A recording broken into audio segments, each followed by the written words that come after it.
Welcome to the Be Kind podcast with your host, Joe Kirkner, presented by the Animal Advocates of South Central Pennsylvania.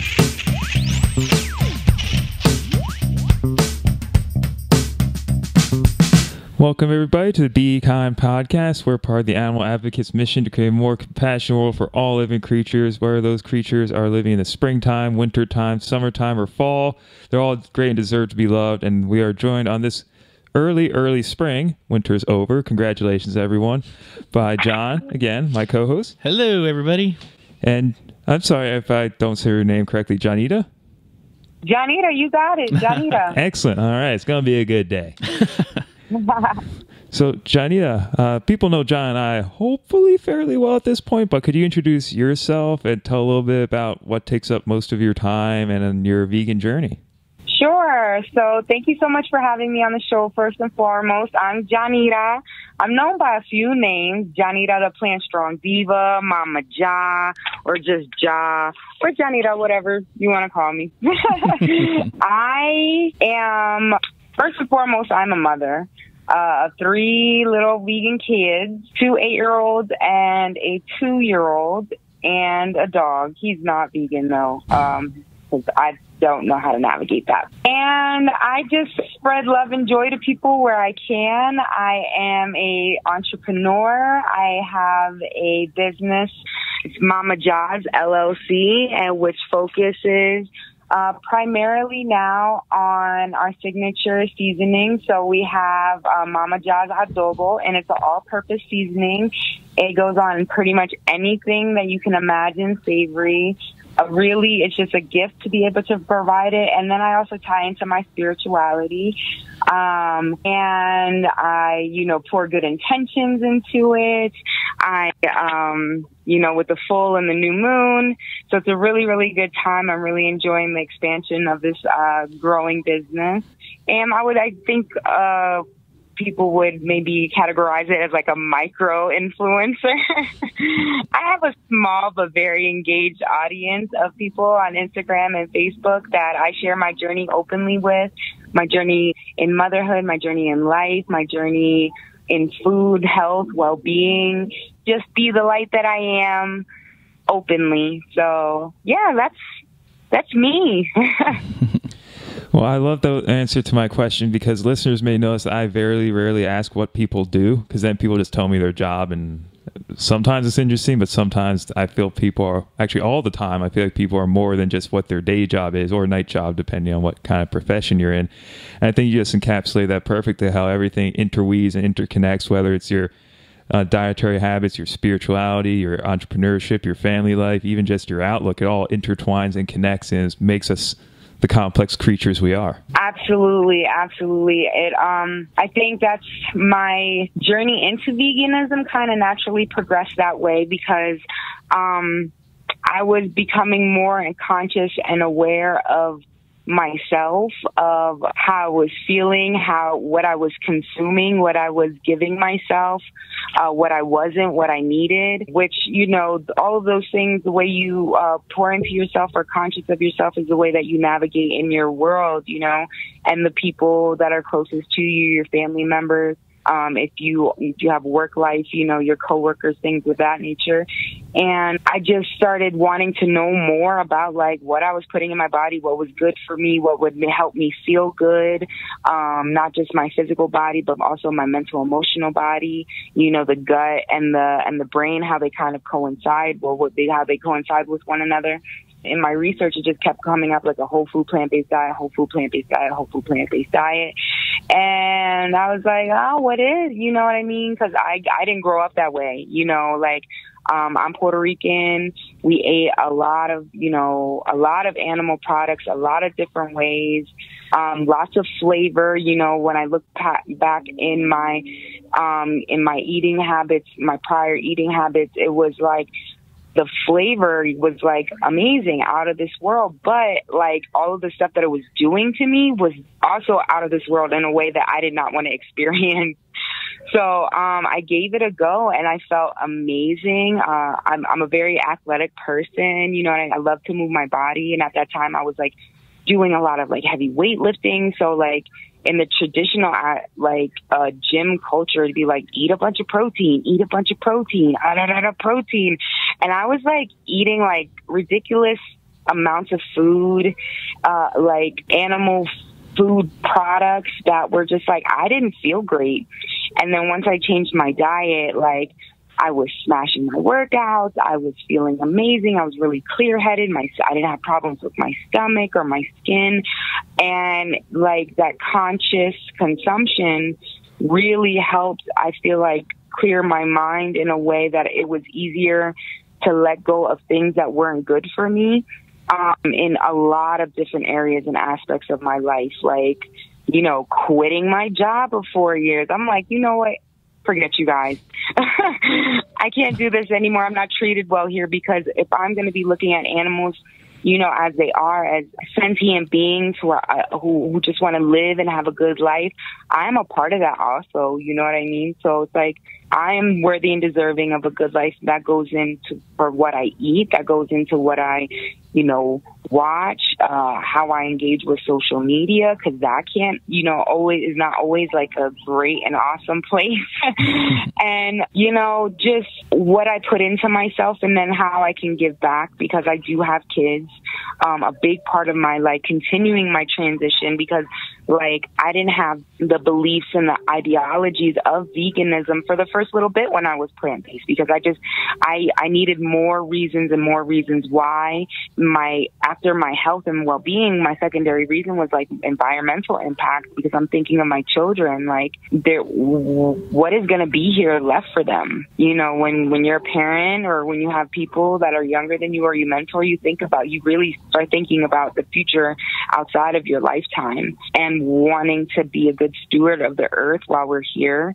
And then I went further down into the vegan rabbit hole, you know, like in the videos and YouTubes and Earthlings, and I was like, oh my God, I can't believe this, because you don't think about it. You know what I mean? It's not there. It's not in your face until it is, until you like really actually look for it and want to know more, and look for that information. We have, as a society, been programmed on what to eat, how to, you know, function in a society, what is acceptable, what is non-acceptable.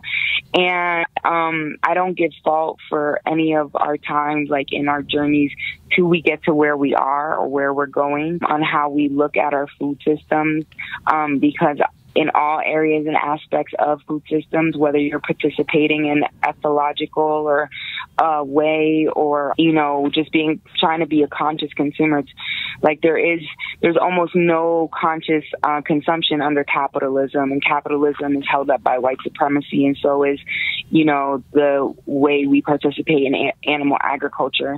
So, like, I can't fault a majority of people. I don't get angry at people who are not there yet. All I try to do is just be myself and be open about where my journey has brought me, and hope to allow that to be a magnet for other people, just to, like, be as a conscious consumer as humanly possible in their regard. Like, I've been vegan and homeless with children, and that's not easy. And I was like super blessed, because like where I'm at now, like where it differs between like in Pennsylvania and here in Denver, is there is a large focus on food justice. I really feel within the community, not saying that there's not in Pennsylvania or in the central Pennsylvania area, but just what I've experienced, being able to have access to food, eliminating food waste as another part of being a conscious consumer, you know, rescuing food from grocery stores that instead of it going to waste, like it's getting, you know, distributed to families around Front Range. So it's real, like having access to that, like really saved me, and like having knowledge around food. That's another thing. We're not like, as a society in schools and stuff, we're taught the food pyramid. So you get indoctrinated that dairy is a part of your diet, and that meat is a part of your diet. And what I, you know, came to the conclusion of between like research and my own like anecdotal, like my life experience, was like, this stuff's really not good for you. It means these systems, like the big food system, big pharma, they all make money under this capitalistic society and where we have community suffering, and seeing the health disparities between a community that has access and resources and communities that don't, and like having lived experience in both of those arenas and being able to like, you know, being blessed to advocate for myself and having other people within the community that I'm connected to who advocate for that for others. So, sorry, that was like, I went off on a little bit of a tangent there. No, that was great. You said some really amazing stuff there.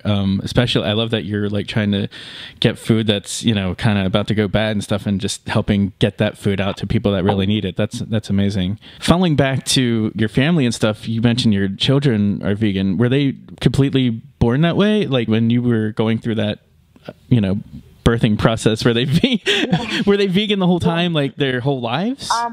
1/3 of my children are vegan from conception. So okay. I have a bit of an age gap in my babies. I have 2 8-year-olds and a 2-year-old.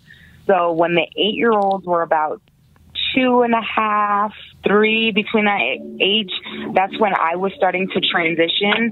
And I was like, it was like maybe like 2 months into me transitioning to be like, wow, this is really a lifestyle for me. I'm like, if I'm not comfortable with it for myself, I'm not comfortable with it for my children. So they were transitioned then, and then my baby, I was vegan, you know, my whole pregnancy, and he's born vegan and healthy and strong and intelligent and sweet and cute as a button. Absolutely. And they all have great hair. I don't know if veganism or genetics, but they all do have great hair. Something that I'm interested in hearing a little bit about is way back in the early minutes of this episode, you mentioned your spirituality, how that factors into basically everything you do as well. Could you talk a little bit about your spiritual beliefs and how veganism plays a part in that? We just had a Christian pastor on the show last week, so I'm curious to see an alternative view of religion and spirituality in relation to veganism. Oh, yeah, that's a really cool question. For me, like, I don't subscribe to any religion. Like, I was born in the church and raised in the church. And I think there's a lot of great aspects to Christianity and all religions. But for myself, over the years, I have progressively delved deeper into my indigenous spirituality and just being connected with the earth. You know, my ancestry is Afro-Indigenous with a sprinkle of colonizer in there because, like, shit happens, and Christopher Columbus was not a great person. So just shouting that out for my indigenous ancestors and my black ancestors. You know, we as a people, no matter where you're from, your ancestry is like being close to the earth and being steward of the earth, taking care of the earth and allowing the earth to take care of you, and not just the earth, the whole universe, experiencing life without shelter with children, and being able to trust and know that, like, everything that's working in the whole wide, like, universe, it has my back. No matter what situation I'm in, I'm safe and protected. And just having a faith, I think that's what is interconnectional through all, like, religious, whether if you're religious, spiritual, even like atheists, like everybody just has faith that we're going to like take the next step and our feet are going to be on the ground, like the laws of the universe and gravity and attraction and things like that. I very much deeply believe in the law of attraction. How it ties into veganism is, I think I mentioned it earlier, is all things are sentient, you know, all things are sentient beings. We've all been here, put on this planet, you know, with reason and with purpose. And I feel like having a reason and purpose that does not include the suffering of others, you know, like, that's not good karma. I think most people maybe are not like tapped into how they move in the world because of the way society is set up. It's very fast. Everything's very, very, very fast. Being mindful and intentional with all things that relates to my world, my inner world, and my inner world is a reflection of my outer world. I try to keep those things like just very conscious and aware after knowing, like, once you have knowledge, to know better is to do better. So like, once I knew what was going on in the animal, agricultural industry and how it is affecting the environment, how animals are like legit, like tortured. And as a mother too, like the whole, like the dairy industry really messes with me as a mother.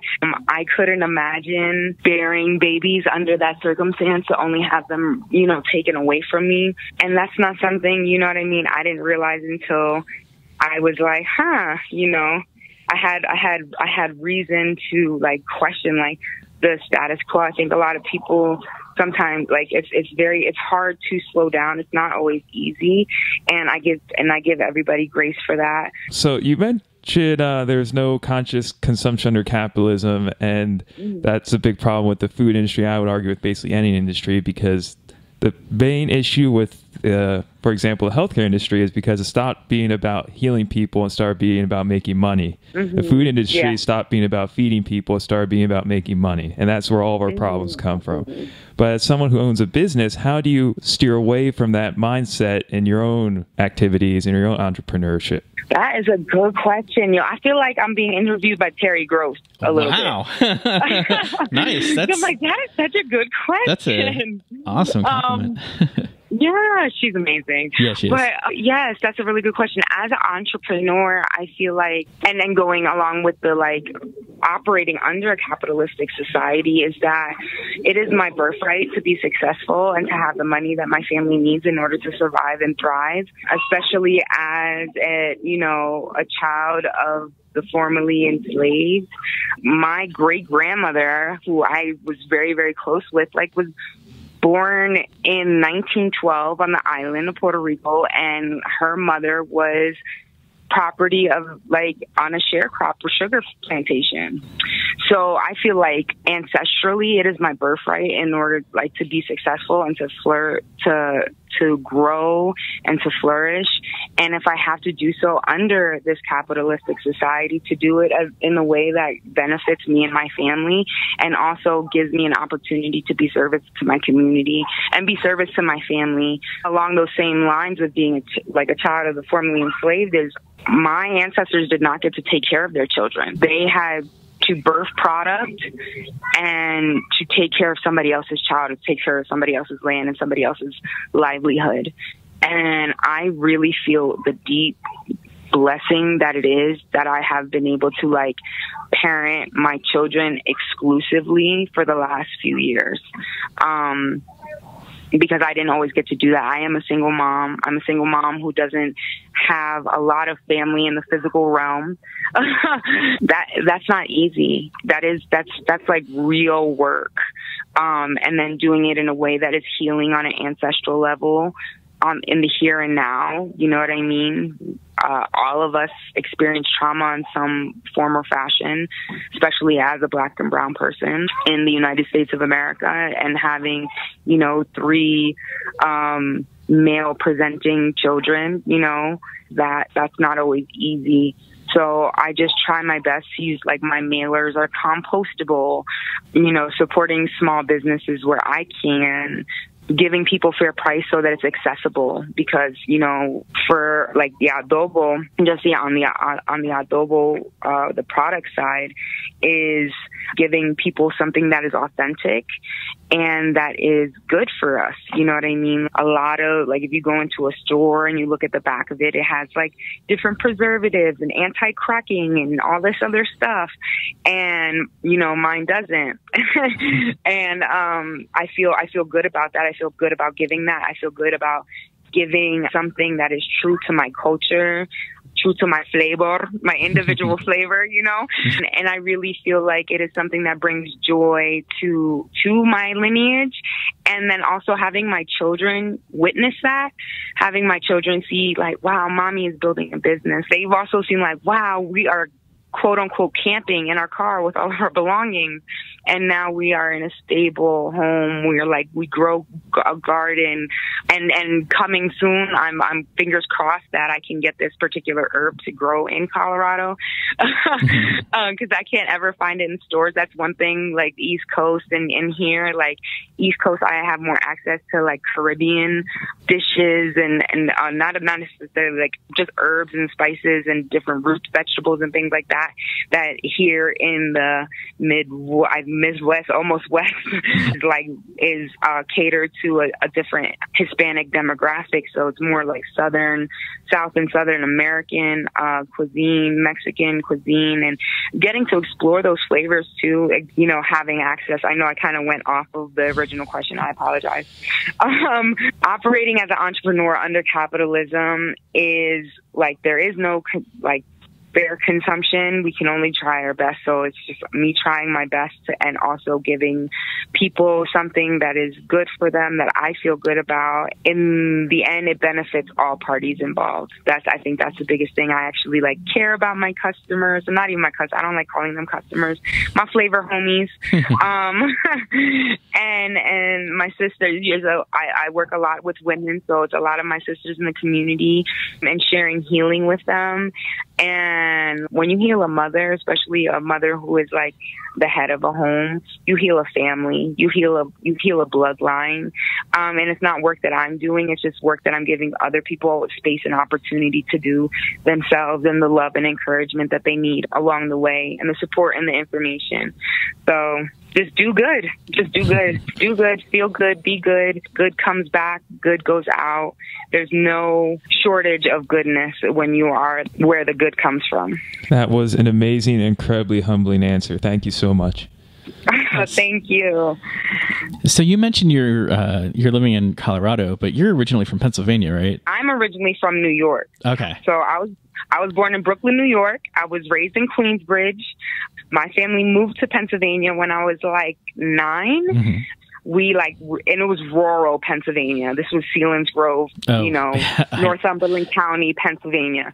We got outdoorsy and all that stuff. So I had a lot of experience in my childhood. I was in the city where grass is surrounded by bars, and then also in the country, and we're going out hiking and being sports people or whatever. And then I went to boarding school in central Pennsylvania, Hershey, Pennsylvania. And then I stayed in the central Pennsylvania area until my late 20s. I think. How old am I? How long have I been here? I don't know. Time is not real. And then I ventured out to the West, originally to Oregon, April 15th, 2018. So that's when I jumped ship from Pennsylvania, and it's been a beautiful, wonderful experience. We got to eat our way across country.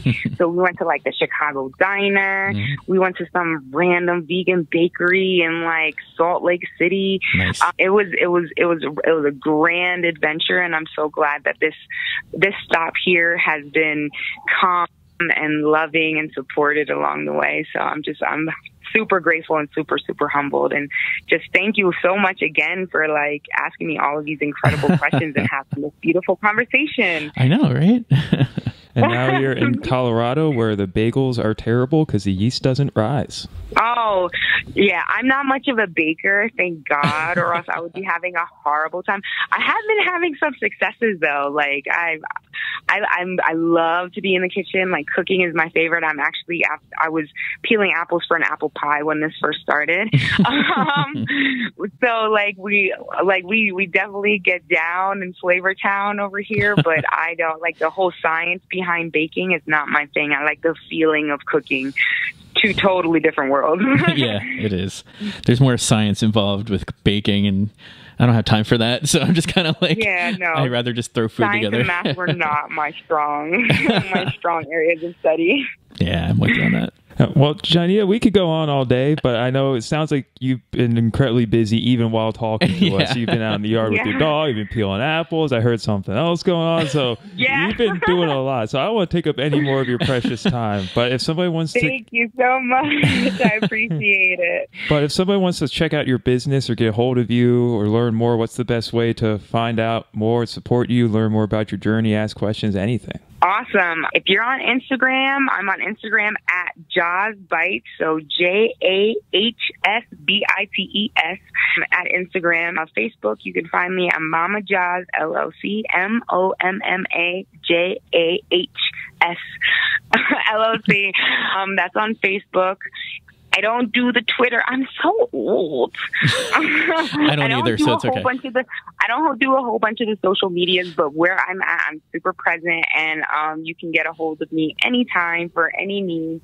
And just looking forward to like sharing the good word of a good life, the good folk. So get at me. All right, Momma Jah, thank you so much. This has been great. Yeah, thank you so much for coming on. You're amazing. We didn't even get to all of our questions. Thank you. Yeah, thank you You're so amazing. For this being your 50th, I can't wait to see you at 500. I want to see you on NPR one day or something, because you're fabulous. Maybe you know that. Maybe Terry Grosso thank you, interviews. John. I appreciate you. I love you so much. Thank you for thinking of me for this opportunity. Absolutely. Thank you so much for coming on. All right, y'all. Take care. Have a great day. Full moon vibe. Bye. Bye. Bye, y'all. Thank you for listening to the Be Kind podcast, presented by the Animal Advocates of South Central Pennsylvania.